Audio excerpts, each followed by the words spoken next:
If I was to be involved in a production by the Orlando Opera, which is professional, right? That's the work that I had to put in.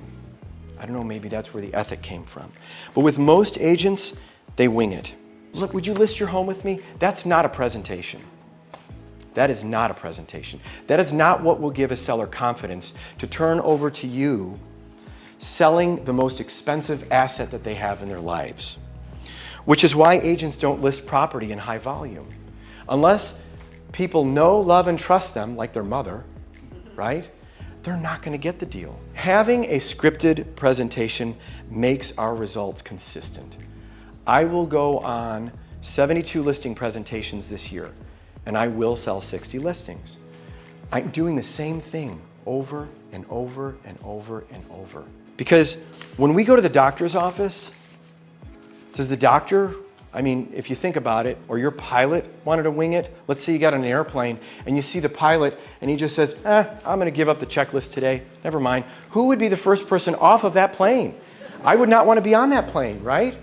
Or let's say your doctor says, you know what, Leanne, I know you. Let's just go have coffee and I'm not gonna do the checklist before your surgery. I'd be the first person off that table, right? So this is very real. It's about spending time learning how to give sellers what they need to make a good decision. The first part of the presentation, there's 3 segments to this presentation. The first part is from the time you get to the door to the time you start to talk about price. Then there's the pricing portion of the presentation. And then there's handling objections and closing. What I want you all to know is, I've been told by my husband and I've told by many people that my natural look of my face is a frown. I scare people. You can see these lines in my face, right? So as I go to the door, when I'm getting prepared, this is me. Right? That's kind of scary, especially if the seller's looking out their window when I'm walking to the door, then it's really scary. But by the time I get to the door, at least this turns into this, and I'm smiling. So when they open the door, it's, hi, my name's Mark. Thank you so much for having me out.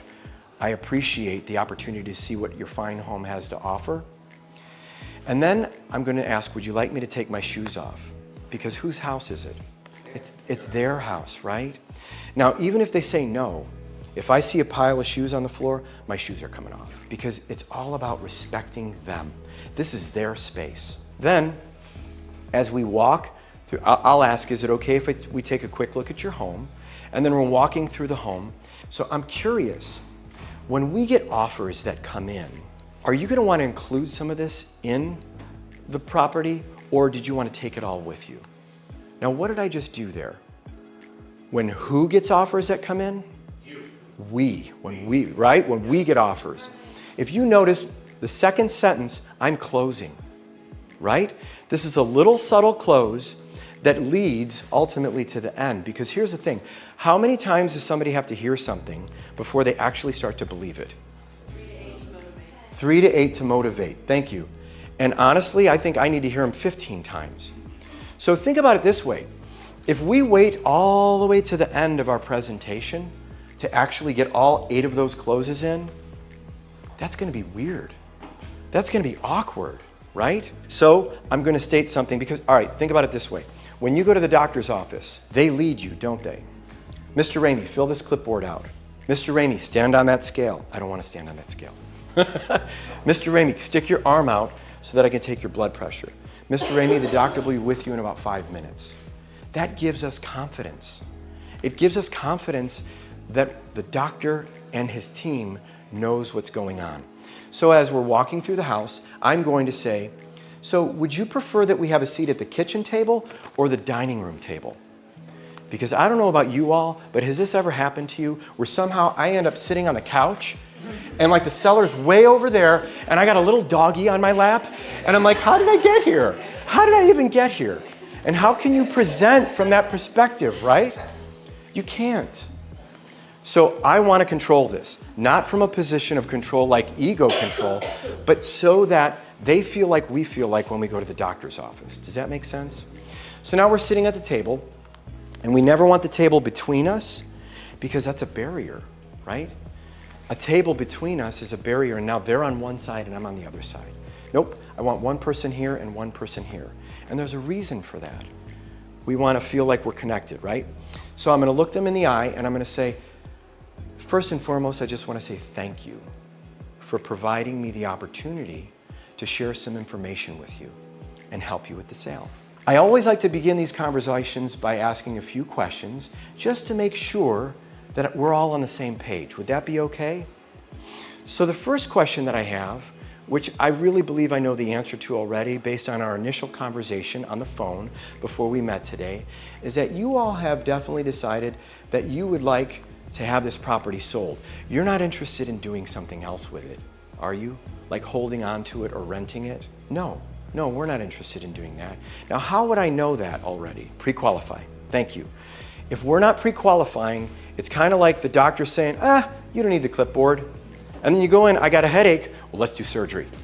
We don't know who it is that we're helping and if we actually can help them. So we know that, and also, we also want to protect our mindset. Have you ever gone on an appointment where you get through the whole presentation and I got all 8 closes in about 30 seconds done, and then the seller looks at me and says, thank you, we're thinking about it. We never asked the question 3 different ways before we went to their house. Do you absolutely have to sell the home? I know that you want to have the home sold. How does your wife feel about this? Is she as excited about this move as you are? Is it an option for you perhaps to keep the home and still make the move? Would you ever consider renting this house? Do you see how many ways we can ask that question so that we know that when we go to this appointment, we're not wasting our time. We're not spinning our wheels. This is real, right? We would want to position the property price-wise. Whenever we talk about price, smile. Price-wise to sell. We're not interested in giving it away, that's for sure. And yet at the same time, I imagine that you're really not interested in having your home sit on the market for an extended period of time, like 6 or 7 months just testing the market. Husband will look at the wife, wife's like, we are not sitting here 6 or 7 months. That becomes real then. Then the next question, that leads me to the next third question, which I'm also pretty sure I know the answer to, is that I'm aware that I sent you out some information in advance of us connecting. I sent you out a link to my client reviews. Have you had an opportunity to look at those? We have over 120 5-star reviews. You did great. So I guess my question is, have you guys already decided that you'd like for me to help you with the sale? We're getting that one out right up front. 50% of the time I get a yes. If you could get 50% of the time people saying yes in 3 questions, what would that do to the time that you're spending in a presentation? The other 50%, we're either going to get a no or a maybe. If I get a no or a maybe, this is where we go. All right, the listing gods are with us. I love this. So if I get a no or maybe, it's going to be this. Okay, perfect. I understand that this is a big decision, and you want to make sure that you're making the best one possible. I want to be clear, that definitely is my intention. So, provided that what I say to you does make sense, and you feel comfortable and confident that I can not only help you maximize value and get the home sold, but that my team is going to look out for your good interest through the process. I want to be clear, I've already brought the appropriate paperwork, and we're ready to get started as soon as possible when the time is right for you. Right? So what have I done there? When a seller, how many of you have been in a listing presentation where the seller says, no, we're not going to do it today? Or where they say, maybe. What does that do to us internally? Does it lower our status? Does it cause me to kind of maybe shrink up a little bit and say, all right, I have no power, how fast can I get through this one? What this is doing is it's letting them know, I just mean business. I really am here to start this with you. I want to help you. And that's the purpose, and it raises back our status. Does that make sense? Not from ego, just to let them know.